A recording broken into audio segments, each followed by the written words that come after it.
We got some Major League Baseball action. Couple sides for you. 901 Atlanta, good to -125. 903 Pittsburgh, +170. 914 LA Angels, +110. 917 Arizona, -130. So that's Atlanta, Pittsburgh, Angels, Arizona on the sides. Two totals for you. 918 Arizona and the White Sox, over 8.5 up to -130, and then over 9 at -110. Those are usually the strongest when they're really willing to go over that key number.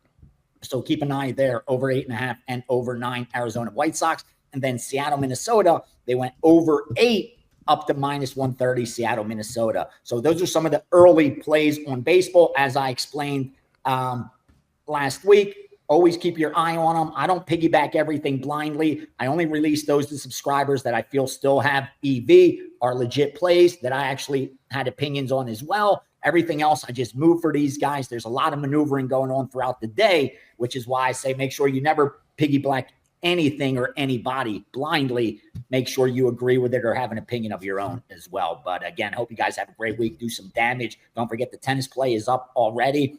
I have 7% riding on this guy going tomorrow night. He's a dog, but hopefully he gets there for us. Okay, we have Chad Patrick on the Brewers. Strikeouts over 5.5. I'm looking right now at my screen. There still is some plus 105, so there's some plus money. I like that plus money too on the strikeouts a lot of times. So over 5.5. He's pitching home today, where he has been much, he's been much better with the ERA of 2.94. He's up against a bad Pirate offense today that's literally, top 10 in the league in strikeout rate. So this is actually a good. I think it's a good advantage here having this pitcher and this team. Coming off a bad start against the Cubs, I understand. I think we're getting some good value today on this number. Over 5.5. I see over 5.5 even here too, but I see over 5.5 plus 05 at two places too. So over 5.5 strikeouts, Chad Patrick. Should be able to get some plus money, and there's a prop for you guys. Let's take a look at some free plays here going all around the world. We're going to go to the pitch, and we're going to talk a little soccer here. Guatemala at Guadeloupe, over one goal in the first half. Guadeloupe 5 first half goals in the first match, 3 in the second. A couple of high-powered offenses, or at least one high-powered offense. So Pavlos likes the over in the first half. He had a really nice free play cash last week for us, and I think he had the over 2.5, and I think they scored like 5. So team total, Bruce, you asked about the team total. I'm taking a look at the Angels here, over 4.5. Team total, Angels scored 9 and 7 last 2 games. Buehler starting for Red Sox, giving up 8.35, 5.95 ERA this season. And then we're taking a look at the Cubs and the Cardinals over. The wind is blowing out, and Brown's ERA is over 5 in June. Liberators' ERA is over 9 in June, over 8 in June. Both teams top 10 runs scored. So those are some free plays that we have. So this is a big revenge spot for the Mets. They were swept last week down in Atlanta, but, they have to travel after the loss Sunday night in Philadelphia. I really don't feel comfortable to back the Mets to win here. Normally I might try. People who follow me know that, of course, Brian Power would try to make a case for the Mets here. But this is a team that's been outscored 62-28 while dropping 8 of its last 9 overall. The lineup batting just .218 during that time, Andy. So offense has been the issue for these Mets. However, even with Paul Blackburn starting on Monday, I do think the Mets can, at the very least, limit what the Braves do offensively. It's not like this Atlanta lineup, guys, is any great shakes. They're averaging just 4.2 runs per game for the year, and I wouldn't be in a rush to back a team that just dropped 2 of 3 in Miami over the weekend. So let's go Braves under their team total of 4.5. They've scored 4 runs or fewer 47 of 76 games this season. Only 13 times have they gone over 4.5 when on the road. Blackburn's got good career numbers against them overall. And the Mets, despite the bullpen not being what it was that first month of the season, still have allowed the 3rd fewest runs per game at home this season. So Atlanta Braves team total under 4.5 is how I would play this one. So we're onward and upward. 2 plays tonight in Major League Baseball. They are both sides. And they're both dogs, and we look to continue this 36-18-1 run over the last 30 days. So feeling pretty good, especially it was a great end of the NBA season for yours truly. Dan, let's talk Arizona Cardinals. 8.5, 8-9 last season. I thought they did a pretty decent job adding some pieces to the defense. That was their biggest problem. Their offense was ranked 7th, and the defense was 23rd, according to PFF. So Tomlinson and Sweat and Collier, big additions. Evan Brown as a guard, Zay Jones wide receiver. I'm sure that's not going to affect them a lot, but some decent depth here. What was your takeaway on this number on the Cardinals here? But the big takeaway is, man, this should be sitting at 7.5, right? Because okay, they finally get the 9 wins last year. 8.5 just feels really tough for me in this division.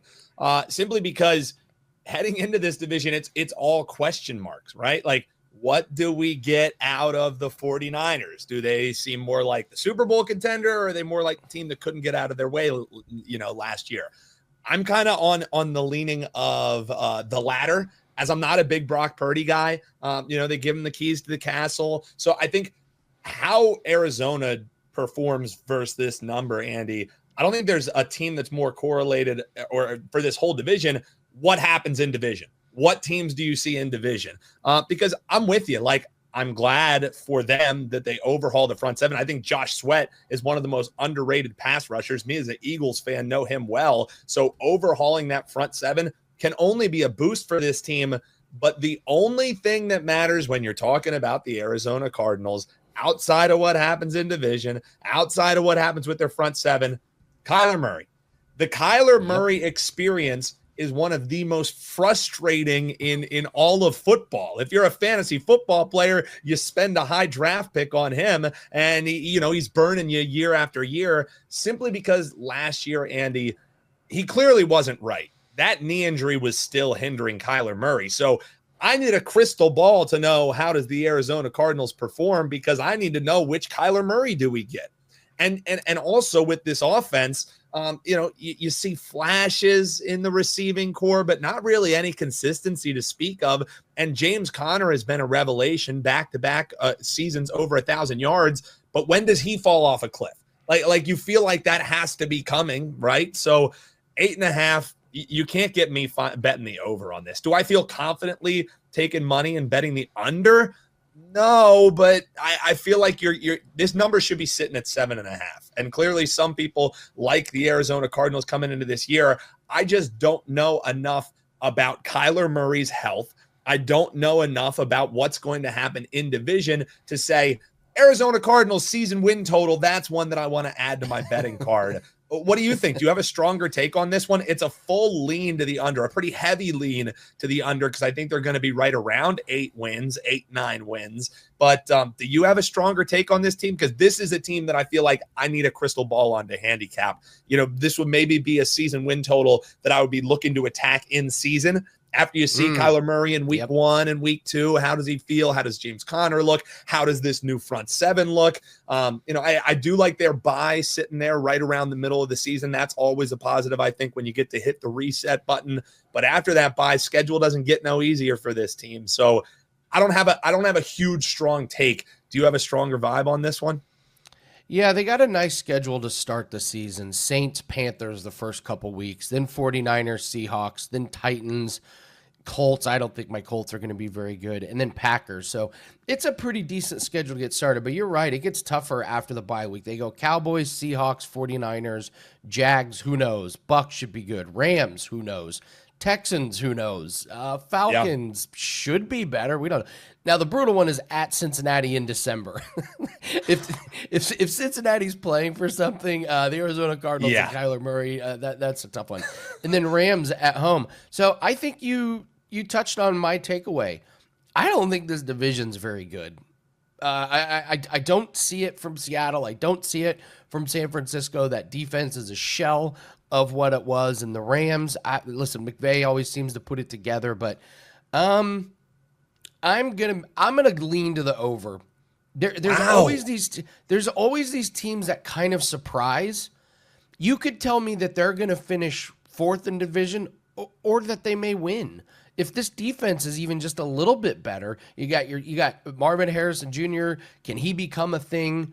I do like the depth at running back. So sometimes you got to roll the dice that teams are going to improve. I think they're going to improve. They almost got over this number, so I'm going to lean to the over. I think they sneak a couple of these division games. I wouldn't be surprised if they had a winning record in the division. And then you throw in Saints and Panthers to start the season. That's got to be 2-0 right there. So now we got a nice chunk. But to your point, Andy, to your point, those first two games of the season will tell you a lot. Like, do they beat up on two teams they should? You know, like because this over could be dead the second those two games go off. So that's for me why I would say, hey, I probably wouldn't place this one before the season. But Andy, when we're done with all of these team recaps, we'll have to put up on a screen what Andy and I chose for all of them, because I think there's been one team that we agreed on so far. So I'm looking towards the under on Arizona Cardinals. I like JP says, Dan, I don't have a strong take, and then I go on and do a beautiful diatribe on taking the under. So yeah, that's what we get here as we're previewing the NFL. But man, it's right around the corner here, Andy. And you and I haven't quite been seeing eye to eye heading into the NFL season. So it should be fun here all year long.